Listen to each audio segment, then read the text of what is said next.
Hi everyone, welcome back to one of my meals of the week videos. Today I'm cooking a chicken roast dinner. I just thought I'd show it for those who aren't in the UK. Everybody pretty much, well, near where I live anyway, we all do it differently. We don't all cook it the same way, so please don't judge me. But yeah, I've learnt this way to make some nice roast potatoes, and my partner really likes them when I cook them these way. So basically, I leave the skin on now. I used to take the skin off, peel it off, but now I leave them on. So I just cut up enough for two people. To be honest, I did make too many here. That's probably more for free. So there was more than half left, to be honest. So I could have used less than that. But anyway, yeah, I mixed together in a bowl. I use basil, oregano, chicken seasoning, which you can get from Aldi, garlic powder, paprika, cumin and black pepper. And then I put a little bit of oil in the bowl. And then basically I got this little brush and I brushed that seasoning in all over the potatoes. So yeah, and they come out really crispy and delicious when you do it like that. It takes a little bit of steps to get it all sorted and stuff, but it's so worth it. It's really messy, get it all over your hands, but trust me, they come out really nice. So this is what it looks like when I'm done. So I'll put my chicken in. My chicken, the size I get, usually takes about an hour and a half.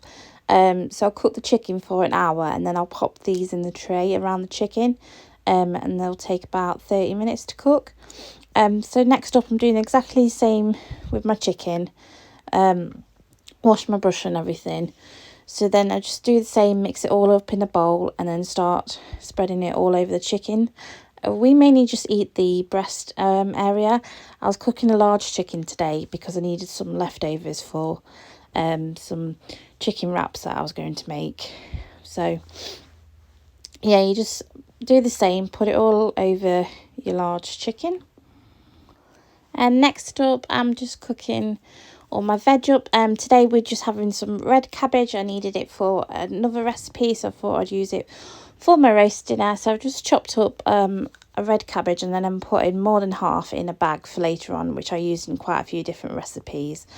There was quite a lot in that. It was quite surprised me how big the cabbage was. So yeah, I usually have red or white cabbage with this.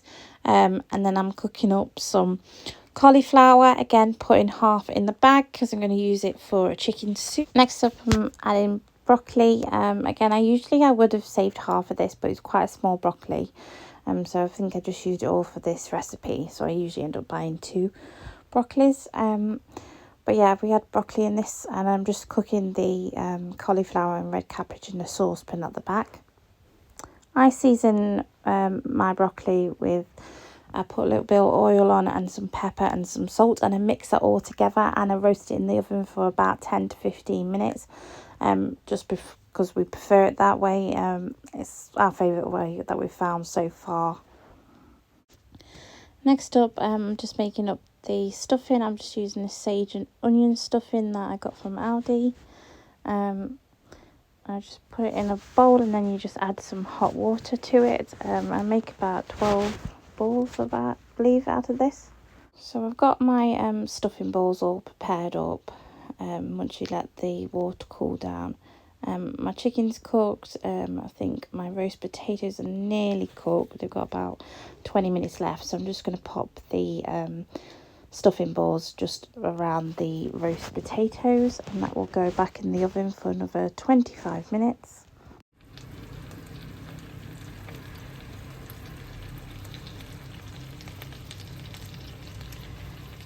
And then you just plate everything up. The Yorkshire puddings kind of came out muffin, so I didn't film those, but we just added gravy all over our dinner. And yeah, this is our roast dinner all served up here.